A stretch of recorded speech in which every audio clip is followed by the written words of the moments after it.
Voilà, me revoilà, je continue la suite de la vidéo, de mon témoignage sur l'hypersensibilité. Pour ceux qui viennent d'arriver sur cette vidéo et qui n'ont pas vu la précédente, pour mieux comprendre, je vous conseille d'aller voir la partie 1 du témoignage de mon hypersensibilité pour ensuite voir la partie 2. Ça sera plus compréhensible pour vous. Donc pour les autres qui ont déjà vu la vidéo numéro 1, je vous rejoins à cet instant, la vidéo a coupé, donc je vais continuer sur le sujet de l'hypersensibilité. Merci d'être toujours là, et bienvenue aux nouveaux qui passaient par là. Alors, je vais revenir également sur le point de ce qui crée de la souffrance par rapport à l'hypersensibilité. Ce qui crée notamment de la souffrance, comme je le disais, c'est le fait d'être en lutte contre soi-même, d'avoir des difficultés, d'être dans la non-acceptation de son hypersensibilité, de vouloir s'adapter et d'avoir envie, c'est ce qui est légitime, hein, d'avoir envie d'être comme tout le monde, parce qu'on ressent ce décalage qui peut parfois être pesant, qui peut parfois amener de la souffrance, parce qu'on se sent la peur du rejet, on se sent incompris. On se sent des fois, quelquefois, mal aimé. On ressent un grand sentiment de solitude. Mais ce qu'il faut bien comprendre, c'est pour que vous soyez plus en harmonie et plus en paix et accueillir plus de bonheur dans votre vie et mieux vivre votre hypersensibilité, ça va passer par un deuil. Pourquoi je vous dis un deuil? C'est comme je l'ai appris grâce à la chaîne d'Anita Rossier. En fait, le deuil, c'est se dire que la majorité des personnes dans la société, dans le monde dans lequel on vit, la majorité des personnes n'est pas les personnes en général ne sont pas hypersensibles.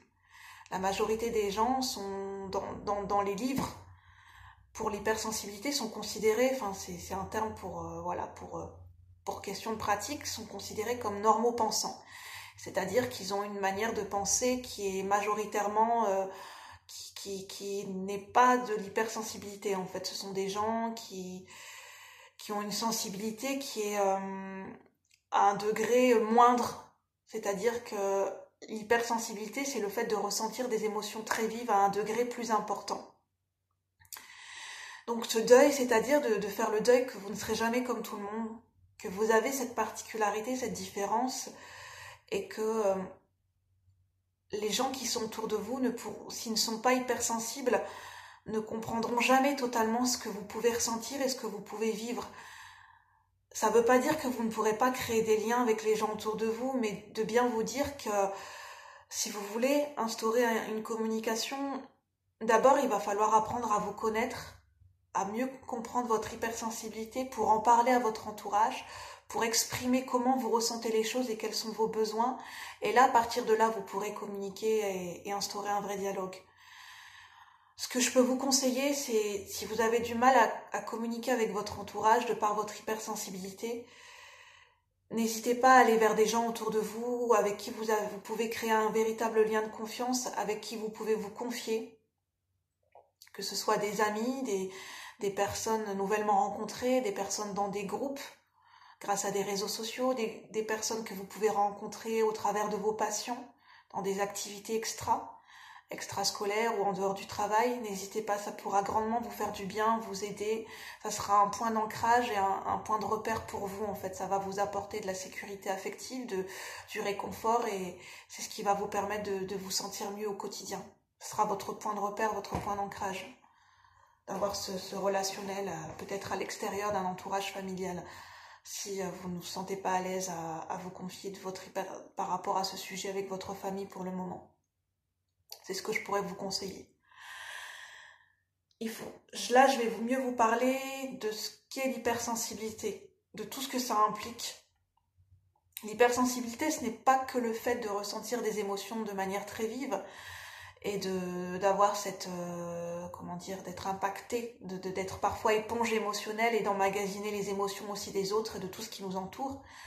C'est aussi de ressentir parfois les lieux, les énergies, les gens, tout ce qui nous entoure, et aussi d'avoir une hyperstimulation au niveau sensitif, au niveau des 5 sens. Il faut savoir que quand on est hypersensible, on a aussi une hyperstimulation au niveau des 5 sens. C'est-à-dire qu'on peut percevoir de manière visuelle, de manière auditive, du toucher, de l'odorat, de ressentir de manière très vive. Moi, par exemple, à l'heure d'aujourd'hui, j'ai une hyperstimulation au niveau sensitif, au niveau auditif. C'est-à-dire que j'ai une hyperstimulation, c'est-à-dire que comment vous expliquer? Que j'ai une tolérance au bruit qui est moindre aujourd'hui. Je suis beaucoup moins tolérante au niveau des bruits parce que je les perçois de manière très forte, les bruits aux alentours. Ça peut être même des petits bruits, hein. C'est pour ça que je suis obligée des fois d'avoir des moments de silence et de couper de tout ce qui, de me couper au maximum de tous les bruits qui m'environnent pour pouvoir me recentrer et me ressourcer. Donc il faut savoir que l'hypersensibilité, c'est aussi au niveau sensitif et au niveau des 5 sens que c'est un degré plus important aussi. Donc ce qui va être important aussi, c'est d'avoir un ancrage et d'avoir des moments, une activité qui va vous permettre de vous reconnecter au moment présent, de vous permettre de régulièrement vous vider la tête. Parce que quand on est hypersensible, on a une hyperstimulation aussi au niveau mental. C'est-à-dire qu'on a des pensées qui nous traversent l'esprit, on a beaucoup de pensées, beaucoup d'interactions, beaucoup de pensées au niveau mental qui peut vite vous fatiguer, qui peut vite induire une fatigue mentale. C'est pour ça que ça va être très important de pouvoir régulièrement vous vider l'esprit, soit par l'écriture, pour vous permettre d'organiser, structurer mieux vos pensées et de les vider, par du sport qui va permettre de canaliser votre énergie et votre hyperstimulation mentale, par des moments en pleine nature, par des moments de créativité, ce qui vous fera plaisir et ce qui vous correspondra le mieux à vous.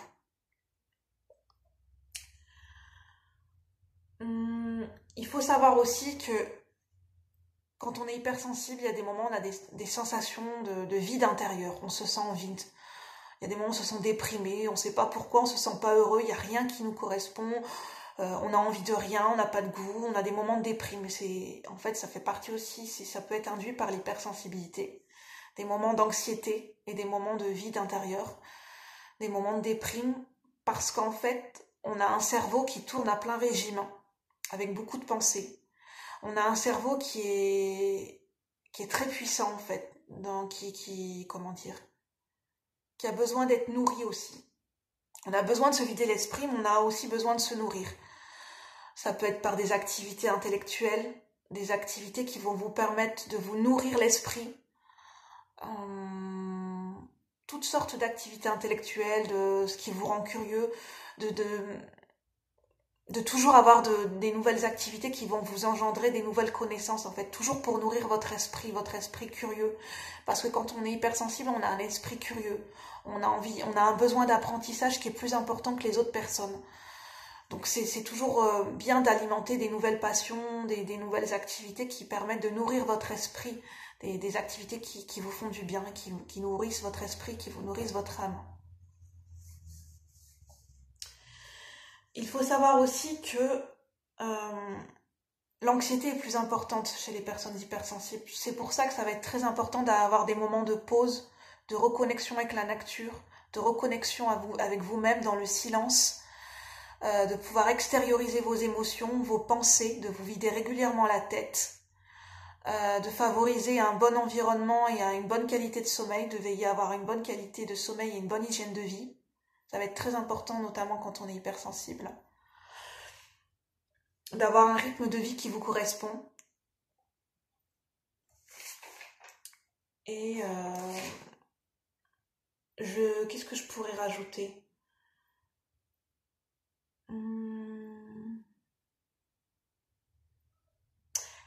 Je ajouterai un dernier point. Dans la première vidéo, en fin de vidéo, je vous ai parlé de l'intuition.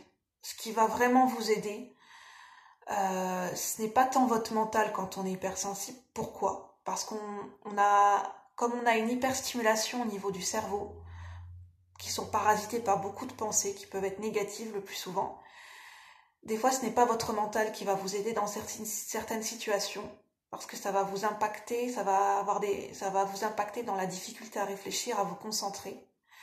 Ce qui va vous aider, ce sera d'être à l'écoute de vos ressentis corporels, de vos ressentis émotionnels, de travailler par le biais de vos émotions, parce que vos émotions, vous allez vous en rendre compte avec le temps. Quand vous allez apprendre à mieux gérer, à mieux connaître vos émotions sont des messagers qui vous guident sur votre chemin, ce qui est le plus juste pour vous. D'ailleurs, j'en profite pour vous dire, n'hésitez pas à aller voir ma vidéo que j'ai tournée sur les sensations corporelles et les émotions. Je pense que ça pourra également vous aider. N'hésitez pas à voir aussi cette vidéo. Ça pourrait être complémentaire pour vous par rapport au sujet de l'hypersensibilité. Et de vous laisser également, ce qui va être important et bénéfique pour vous, c'est d'apprendre à vous laisser guider par votre intuition. Parce que notre force quand on est hypersensibilité, c'est notre intuition.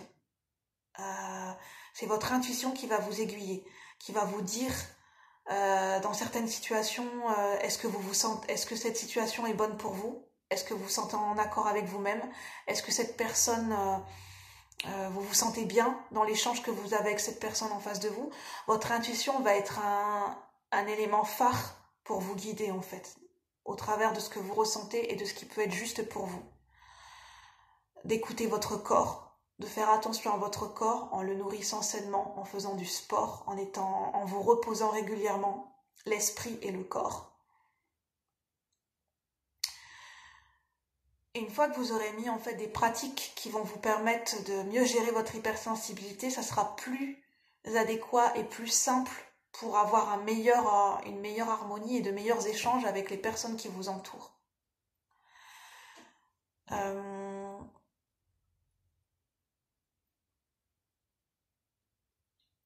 Ce qui peut être bien aussi quand on est hypersensible, c'est qu'on a des valeurs qui sont très ancrées, comme le sens de la justice dont je vous parlais, des valeurs de tolérance, de bienveillance, de partage,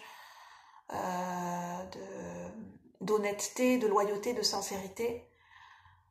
Ça peut être bien pour vous, par exemple, de vous impliquer dans des causes qui vous tiennent à cœur, dans des causes humanitaires ou dans de l'associatif. Ça peut être... bien sûr, si ce n'est pas trop impactant pour vous par rapport à votre hypersensibilité, par rapport à où est-ce que vous en êtes dans le fait de gérer votre hypersensibilité. Par la suite, ça peut être bien pour vous, en fait. Ça peut vous aider, ça peut vous passionner, ça peut vous convenir. Et puis, pour bien vivre son hypersensibilité, je terminerai que c'est important d'être à l'écoute de vous-même, de vos valeurs. Quelles sont vos valeurs à vous, aujourd'hui? Quels sont vos besoins? D'être en accord avec qui vous êtes.